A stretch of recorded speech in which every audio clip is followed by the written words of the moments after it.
Ito pala yung lugar dito ay ano pala no. Ito na yata ang napaka short na kalye no.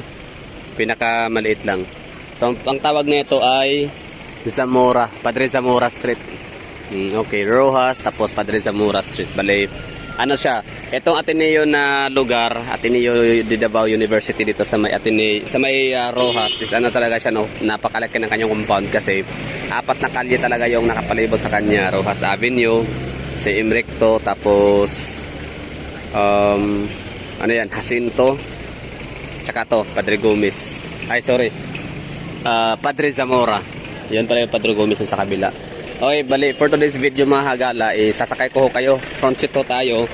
Bali, mula dito sa may Ateneo de Davao, sasakay tayo ng jeep, no? Kahit anong jeep yan, na papuntang Abreza, de Ayala, o anong gusto nyo, SM lang ng Premier, pwede rin, no? Sige, try natin, depende kung saan tayo dadalhin natin mga kapalaran ngayon for today's video. Gusto ko lang din kasing ipakita sa inyo. Kumbaga, isabay ko na kayo ba hits, no? Kasi gusto ko rin din na makita yung highway, no? JP Laurel Avenue. Kung saan dyan makikita talaga yung isa yan talaga sa pinaka-busy. Masasabi ko na, yan na yun. Sure na ako doon na yan yung pinaka-congested na kalsada sa buong Davao. Kasi nga, ano siya, no? Nasa center talaga siya. Kalagitnaan talaga siya ng urban part of Davao. Tapos kung saan may mga business districts, mga IT parks, mga malls, shopping malls, mga eskwelahan, no? So, kapag yan naman talaga ang mga establishment na nakatayo sa isang lugar or sa gilid ng kalsada, panigurado talaga ano yan, no? Katakot-takot na traffic talaga, ma-experience talaga natin yan. Kasi syempre, labasan, pasukan, sunduan ng mga bata, mga estudyante, labasan ng mga empleyado, mga customers, mga clients, mga basta lahat, no? So katakot-takot na traffic talaga magaganap sa ganyang mga lugar, no, mga kalye kapag dyan located along the highway ang mga establishment na yun, mga pangunahin talaga yun, yun talaga yung bumubuhay sa ano natin, no, ekonomiya yun. Business districts, IT parks, shopping malls, grocery, mga ganun, eskwelahan, university, hospitals. Ayan, so dito tayo ngayon simula sa ating vlog. Kita nyo naman mga tao dito, marami na nakatambay. Nakaantabay na yan sila waiting for mga bus na PUBs or HPBs or peak hour augmentation bus system, no? During peak hour yon, malamang kasi peak hour nga. So anong oras ba yon? Alas 5, alas 5, no? Magsisimula. So, oras ngayon, alas 4 pa lang. Pero, kita nyo naman, no? Parang dagsaan na, mga mananakay. Ito tayo sa kabila para ma-secure natin yung talagang, bakanting front seat. Kasi pag dyan tayo, mainit dyan.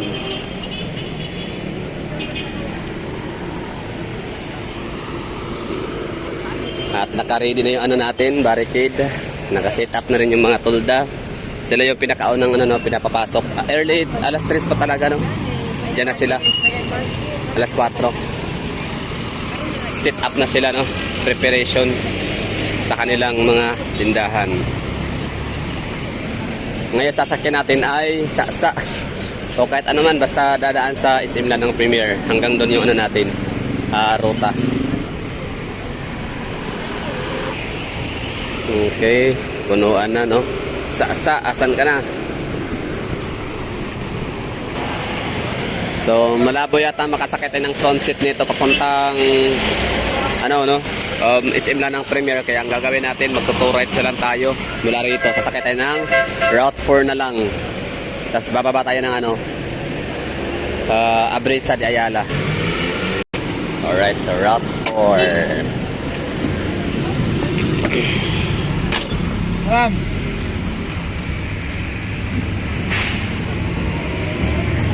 Siyempre iba yung iba yung senaryo ng mga naipakita kong vlog ko sa inyo nung tayo ay sumakay ng mga Route 4 or anong ruta man sa may JP Laurel Avenue ng mga nagdaang mga buwan. Ipano, walang walang pasok sa eskwela, walang klase. Ngayon may pasok sa eskwela, maraming mga estudyante, no, balik sa normal lang din lahat. ito na yung back to normal. Like masasabi nating hindi na siya blended learning, no? Talagang face to face na talaga siya. More on face to face.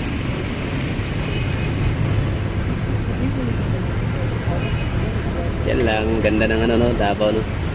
Lalo na sa area na to dito, talagang ano siya, pausbong talaga na, hindi na siya mapipigilan. So yung mga sinasabi niyo diyang mga lumang establishment along si Recto na mga dating masinihan, yung mga delikado na, to demolish na yan sila, panigurado yan. Hindi naman yan, kahit hindi demolish yan, talagang bibigay talaga yung mga ano nila, mga structure, mga pundasyon nila, di ba? Ay, maglulumaan talaga yung mga yan, mabubulok. So panigurado ay magigiba din, di ba? Tapos yan, tatayuan na rin ng bagong gusali.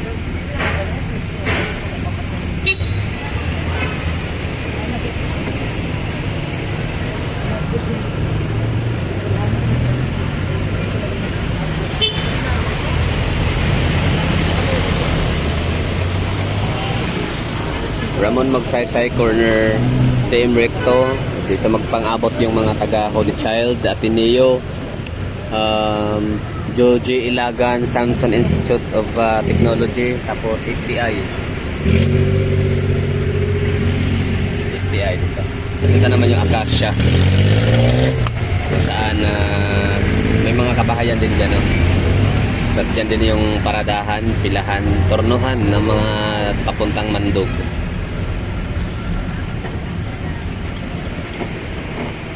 Grabe, parusat sa mga taga rito, no? Kapag kahagat ng oras, kung wala yung mga blinds or tulda na yan, no? Mga roll up tulda, eh di sobrang ano yan sa mata, no? Silaw. So dito na area wala masyadong tao.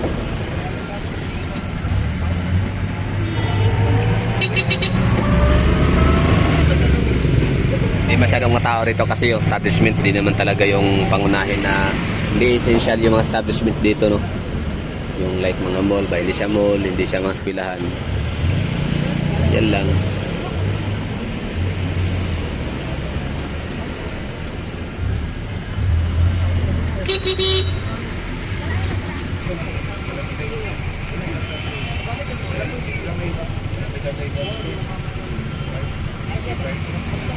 Intersection to sa ano, ha? Si Recto pa rin ba to sa ano, GP Laurel na parang extension, no? GP Laurel, tapos Santa Ana pa right side, tapos left naman ay Quirino Avenue.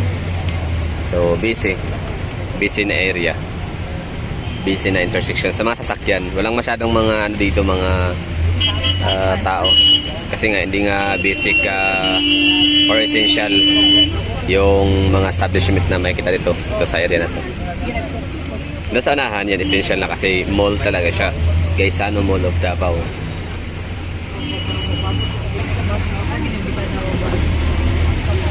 Santa Ana, Arc of Friendship. Peace Archway pala.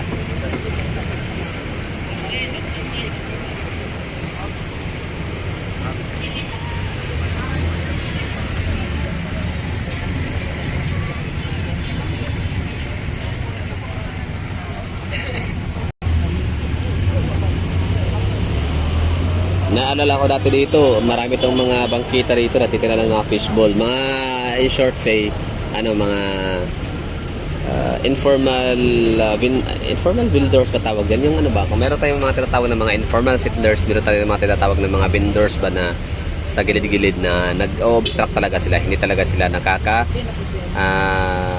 kumbaga wala sila sa tamang ano, lokasyon, no? Tamang lugar. So, ano siya, disturbo siya para sa mga pedestrian. So, ngayon, tinan nyo na, look at this, look at that. Yung ating sidewalk ngayon, ang ganda na, no? Dati talaga walang ganyan. Sa totoo lang, maniwala kayo hindi, I don't know kung naalala nyo pa, sa mga bago lang na dito sa Davao tumira or nagtrabaho, like mga early 2000, hanggang mga 2010 siguro, no? Itong lugar talaga itong lugar na to, hindi talaga to dinadaanan ng mga tao ang sidewalk kasi ang nakalagay dyan na plastada ay ang mga sidewalk vendor, no? So yung mga pedestrians wala dito na sila sa kalsada naglalakad. So nakikipag-share na sila sa mga sasakyan. So hindi siya safe para sa ano, safe, hindi siya safe para sa both motorists, drivers, and mga pedestrians. Kasi pwede sila maka-side sweep, so magbabayad yung mga yon, di ba? Mahal. Magkaroon lang sila ng kasalanan, di ba? Kasi di naman sila makaka-side sweep kung ang tao hindi naglalakad dito sa kalsada. Paano ba naman hindi rin maglalakad sa kalsada ang mga tao? Puno ng vendors yung sidewalk. So, tingnan nyo ngayon, ang linis na. Wala na, di ba? No more sidewalk at all. Ay, mayroon pa rin mga sidewalk. I mean, ano ba? No more sidewalk vendors na yung talagang ginagawang lugar, tahanan na talaga yung lugar. Ngayon, may mga sidewalk vendor pa rin naman, pero nakagulong na siya. Like, kapag oras na ng paalisin sila, so makakaalis sila kaagad. Kumbaga, digulong ba, no? Tapos parang niliitan lang talaga yung hindi talaga kagaya dati na inupo pa na talaga yung buong sidewalk. So guys, Mall, hindi pa ganun kadaming busy dito ngayon, no? Kasi hindi pa naman labasan. Basta nagiging busy na lang kapag sa mga eskwelahan, no? Labasan sa eskwela.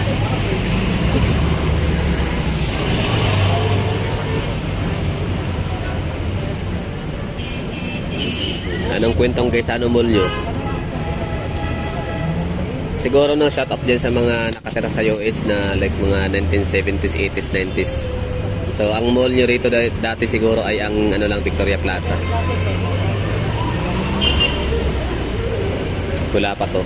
Kailan ba tong guys, mall? 1980, 89, 88, 92, 91. Although na-stuck na natin yan, na-search ko na yan sa Google o Wikipedia, pero nakalimutan ko na syempre kung kailan.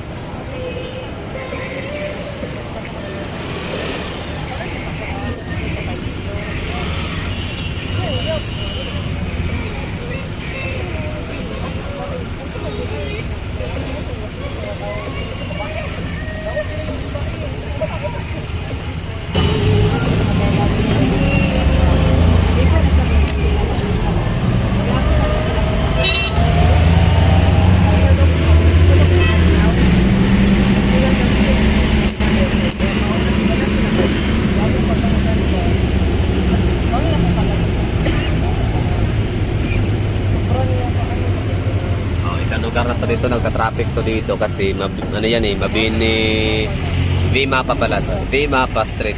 So itong lugar na to dito, aabot dito yung mga nakapila ng mga sasakyan para susundo ng mga estudyante sa Davao Christian School. Yun napapansin ko rin minsan. Kasi dyan na sa unahan ng konti, Davao Christian High School. Tapos ngayon, syempre may mga susundo, halos lahat kasi, no?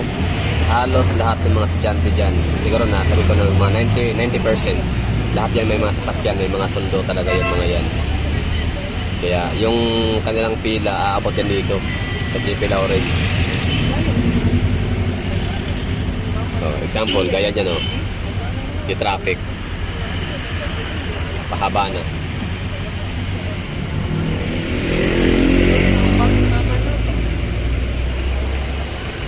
Imperial Plaza. Nga pala, Sir Boss Mike, no?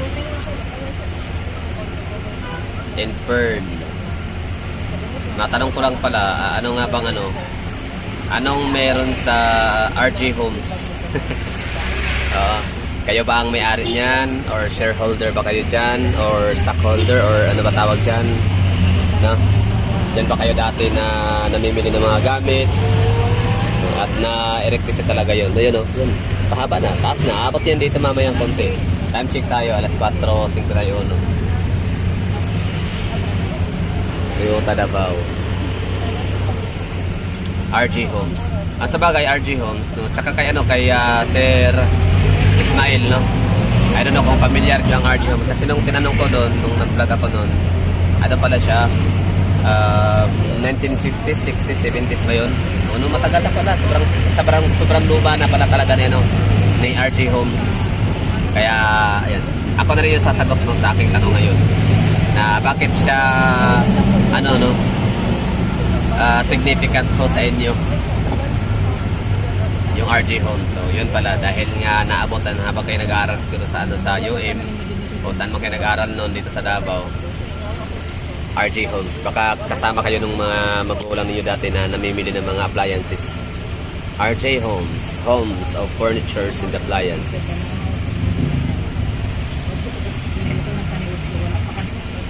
Okay, shout out ulit kay Rochi. Kinurek ulit ako noon na yung Fairlanes is hindi pala dito sa yung tinuturong kong gasoline station sa kabila. Sa Caltex, kundi doon pala sa likod nito. Malapit sa may parang fronting price gas somewhere dyan sa likod. Na ngayon ay eskwelahan na. So Fairlanes, parang na bowling center. O nga pala, bali, pag-usapan natin ng konti, sandali yung bowling. Bakit parang hindi na siya masyadong ginagawang ngayon, ginagawang sports sa Pilipinas? Samantalang dati, dinig ko lagi may mga kakilala ko noon na merong mga bowling tournament na ginagawa. So, likod nito, na area yung Fairlanes. Eskwelahan na daw ngayon eh. Hindi ko alam kung anong eskwelahan yun. Pero, tingnan natin yan minsan, iikotin natin to dito. Sa ngayon, lang muna tayo. Sakay muna tayo ng rutang papuntang Bahada. Papuntang Isimla ng Premier. Pero, siguro, tatapusin natin ang vlog sa may Abrisa de Ayala. Ito yung itsura. Alas 5. Alas 5:53. Biyernes, last day of school and last day of work sa mga government employees. Kasi siyempre mga taga private sector hanggang yan sila yung office work nila up to Saturday.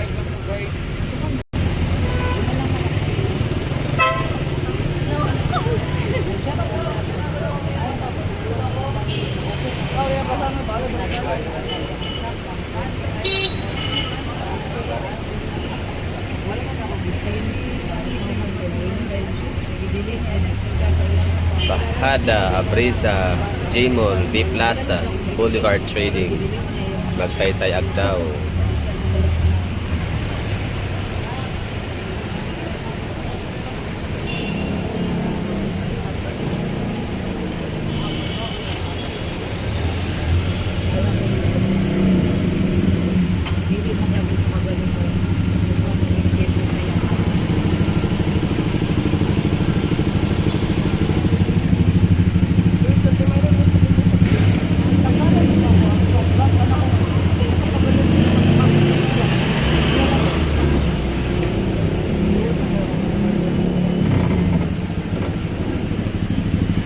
Jollibee Bahada. Pag sinabing Jollibee Bahada, ito yun ha.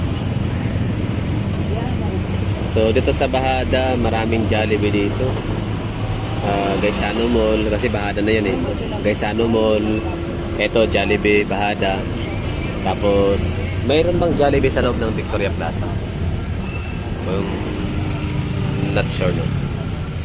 Parang wala. Tapos sunod naman na Jollibee na located pa rin sa Bahada na Bahada Street. So Abrisa de Ayala. Bahada pa rin naman kasi yan. Tatlo, no? Tapos saan pa ba? Sa may Jollibee sa may SPMC harap yun. Sa apat, no? We have 4 Jollibees. Sa may J.P. Laurel Avenue, mapaloob man o mapalabas ng mall.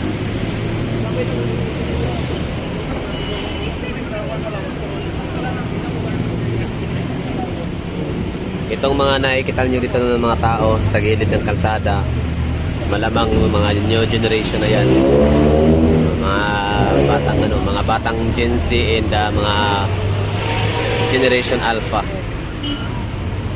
Daming Indian. Generation Gen Z and Generation J and Alpha. So yung mga mga millennial, tayo yon, mga pinanganak ng 80s, 90s. Yun. 80s, 90s na dalawang dekada. 1980 hanggang 1999. Pasok pa yan sa millennial, tama? Tapos yung Generation J is yun yung mga pinanganak ng mga 2000. Sila na yung mga college students ngayon. Students.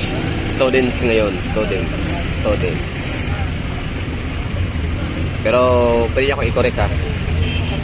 Tapos ano pa ba? Yung mga Generation Alpha, yan yung mga pinanganak noong 2010. So ano na sila ngayon, mga teenager na ngayon, no? 13 anyos na.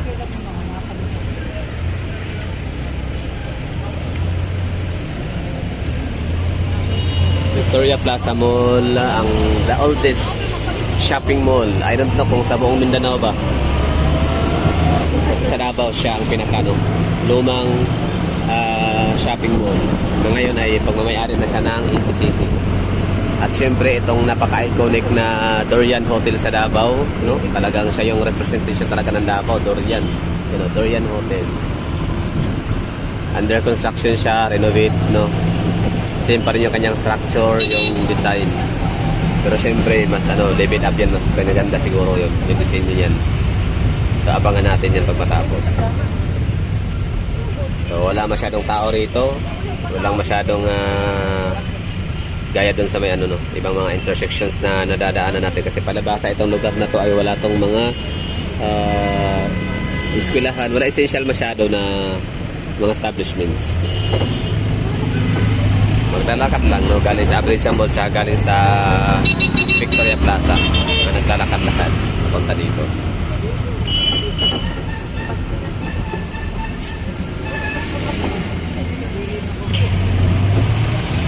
Maging ito dito dati, marami ditong mga vacant lots na ngayon ay nagiging mga mga condominiums in hotels. For example, Seda. Sino bang mag-aakalang magkakaroon to ng hotel dito ngayon? Ito talaga, hindi namin inasahan. Hindi ko inasahan. Hindi namin inasahan namin means ng mga kasamahan natin, mga kaibigan, mga kasamahan sa trabaho nung araw na dinadaan pa namin to dito shortcut papuntang Obrero. Na magagalit pa nga yung mga gwardiya, no? Kasi exclusive to na dati, no? na lote. Parang bawal siyang papapasukan. Basta nakagulo pa yan dyan dati. Ngayon, ano na siya? Nagiging na siya, no? Abrilsa Corporate Center. Harap naman info.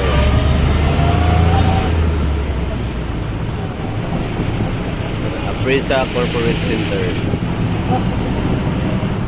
So dito sa lane natin, papunta doon, hindi masyadong siksikan mga sasakyan. Dito sa kabila, traffic na sila.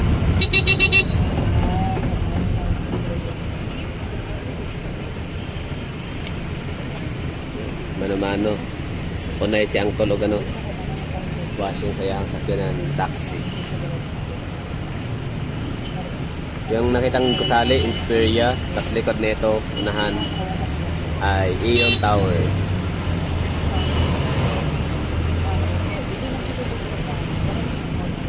Pag itong highway na to, mawalan to ng mga kuryente, ma-underground cabling, nako ang ganda. Sobrang legit, no? Kasi ang tataas ng mga gusali, building. Tapos public, hindi siya private, no? Hindi siya private owned ng kahit sinong mga entities and mga corporates and companies. Talagang pagmamayari talaga siya ng madlang people ang kali na to. Kaya yun yung nagsisit apart, no, ng Davao sa ibang mga progressive city sa Pilipinas. So ano nga ba yun? Makati, Quezon City, Taguig City, and Cebu City, diba? Kasi yung apat na syudad na yun na nabanggit ko, mga hagala, may may mga district, may mga business district sila, no? May mga lugar talaga sila na mga underground cabling. Wala kang makikitang mga electrical wires sa sa taas. Wala kang makikitang mga head wires. Pero dahil ang rason nun ay sila, dahil pagmamayari ng mga Ayala, Araneta, Ayala, Lopez, o kung sino pa man ang nagmamayari, mga konsumo. So dito sa Davao, ang nagmamayari talaga dito is si Juan de la Cruz. So natatanging sa Davao ka lang talaga makakaramdam na hindi mo kailangan na ibenta. i-privatize, no, yung isang lugar para lang gumanda. Hindi mo kailangan ibenta sa mga Villar family para lang gumanda yung ano, yung location, yung daan. Carlo. Sa Taguig, kailangan pang ibenta sa mga Ayala ang area ng 350 hectares ng BGC para maging underground cabling. Tapos sa Makati naman, di ba? May mga area dyan sa Ayala. Hindi mo pwedeng hindi talaga siya maipagmamalakihan. I mean, maipagmalaki kasi part pa rin siya ng Pilipinas, pero hindi siya talaga masasabi natin na people's money, di ba? Hindi mo masasabi na this is where your taxes go dahil sa inyong piso-pisong pagkukonsumo ng mga produktong lokal. Yan ang ano, basta this is where your taxes go, hindi natin masasabi yan kapag nasa Taguig, nasa BGC ka or nasa Makati Business District ka, kung nasa Araneta City ka, or kung nasa Cebu Business District or sa Cebu IT Park, Ayala IT Park, no? So hindi mo masasabi yun na this is where your taxes go, kasi yung pinangbaon ng mga gawad ng kuryente, ginamit yan hindi pera ng sambayan ng Pilipino, kundi pera ng mga kumpanya, pera ng mga pribadong mga mayayamang mga tao sa Pilipinas at mga negosyante. So dito sa Davao, yun yung ano, yun yung aming dalawang ano ngayon dito. Siem Recto and San Pedro Street. So yun talagang may pagmayabang natin bilang Pilipino, bilang taxpayers, bilang consumer. Okay, mayroon tayong random inspection. Pag mga ganyan, may mga ano yan may mga nagaganap yan na hindi maganda. Sabagay, it's a part of Comelec, no? Okay, Comelec checkpoint pala. Basta kahit walang eleksyon, no? Walang upcoming election, talagang may mga checkpoint talaga random. Surprise.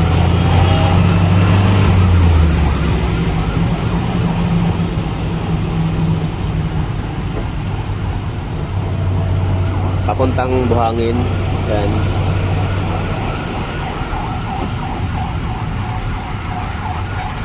Sogo Hotel, no? Maraming salamat. Thank you for trusting Sogo Hotel, no? Sa Davao City. Talagang binigyan niyo kami ng ano dito, branch.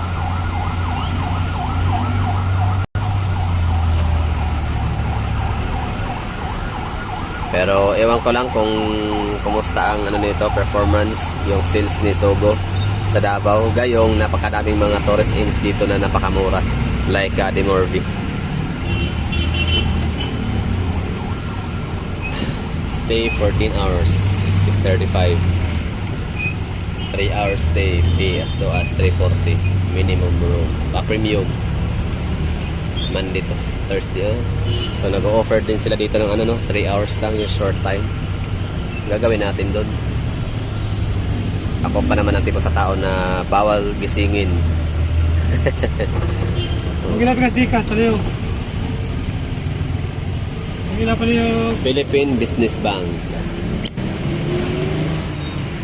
Davao City Chamber of Commerce, Wala.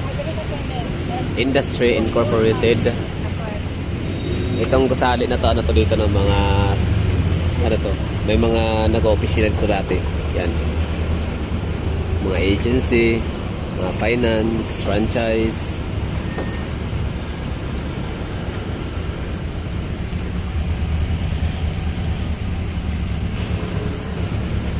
Yan, no? Sana all may durian.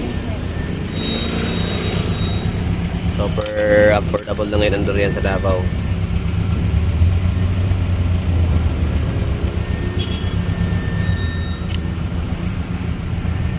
O eto, naalala niyo pa ba ito rito dati? Ano to Coca-Cola. Ngayon ano na siya, Travelers Inn and eto,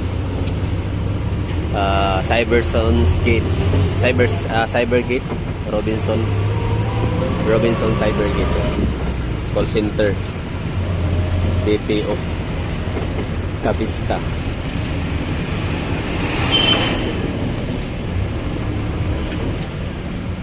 VXI. Napanood ko yung palabas ni Chito sa Muntinang. Ganda ng no. Ganda pala ng mag-apply ngayon sa mga call center agent, mga call center, BPO. I don't know kung lahat ha, pero dito sa PXI kasi yung kanyang furniture. Libre kain, ang galing. Kasi di mo na kailangan mag-provide pa ng mga papilis na mga biodata, ganun, mga resume. Doon ka na mismo sa kanilang opisina. Ano na siya, kumbaga electronic na Ito lang ah. PXI, oh. Ano yan? Coca-Cola yan dati. I don't know kung Coca-Cola bottling office yun or factory. Kasi ito naman, pump drive sa kabila. Ito na yun. Busy na to dito, traffic. Kasi yun na nga, babaan sa kaya ng mga pasyente. May mga pasyente sa SPNC. Mga doctors, mga nurses, mga empleyado na sa hospital. Tsaka SSS. Kapag mag-a-apply ka talaga ng trabaho, tapos first time mong magtrabaho, syempre requirement yan, no? Nasa constitution natin yan na lahat talaga dapat ay bigyan ng SSS, re-remitan ng kumpanya. So kukuha ka ng A1 form. Bahada Plaza, Red Ribbon, Save More.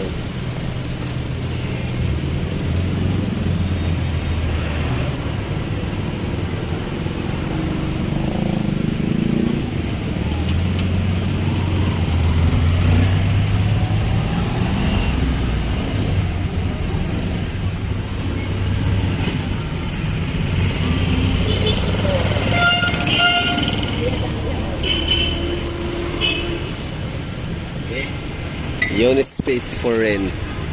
Bago to o bagong renovate? Wala pa kasi laman. Wala pang tinan. Bureau van, medical supplies.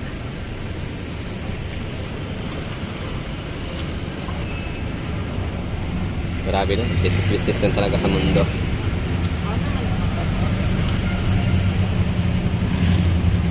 Business siya ba na hindi halata, no? Kumbaga gumagawa ka ng mga wheelchair para makatulong sa mga di makalakad. Gumagawa ka ng mga gamot para sa mga may sakit. Pero syempre, hindi mo naman gagawin na wala kang profit, di ba? Hindi mo yan, hindi ka magmamanufacture, di ba, ng mga ganong mga gamit o bagay-bagay nang walang, hindi ka magpa-profit, di ba? Syempre, may ano yan may costing talaga yan dapat, no, na hindi ka lugi dapat kasi may mga empleyado pa, mga ganun. Ice PMC.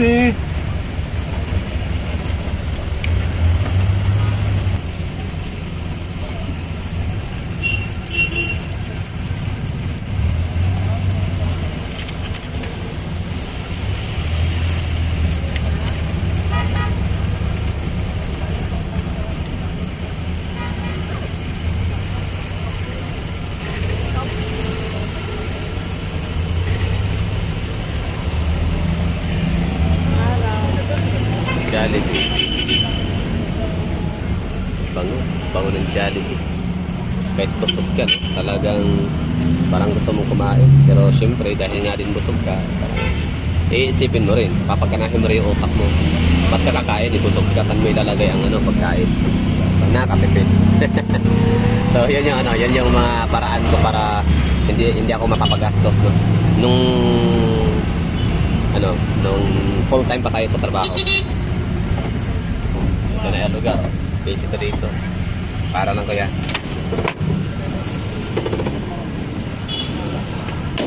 Ikaw, kapsa ka tira?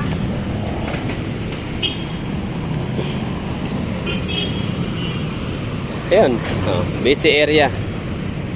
Busy streets or busy crosswalks dito.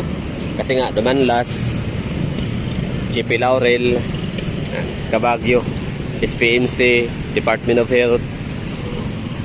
Busy na lugar to dito kaya yan lang, no? Thank you for watching. Siguro mga gala, i-off na natin tong vlog. Nakita nyo na siguro kung anong takbo, anong galaw, no, ng mga sasakyan at tao, anong galaw ng mundo dito sa Davao City kapag kagantong oras, alas 4 hanggang alas 5 ng hapon within GP Laurel Avenue. So yun, busy, marami tao, marami sasakyan.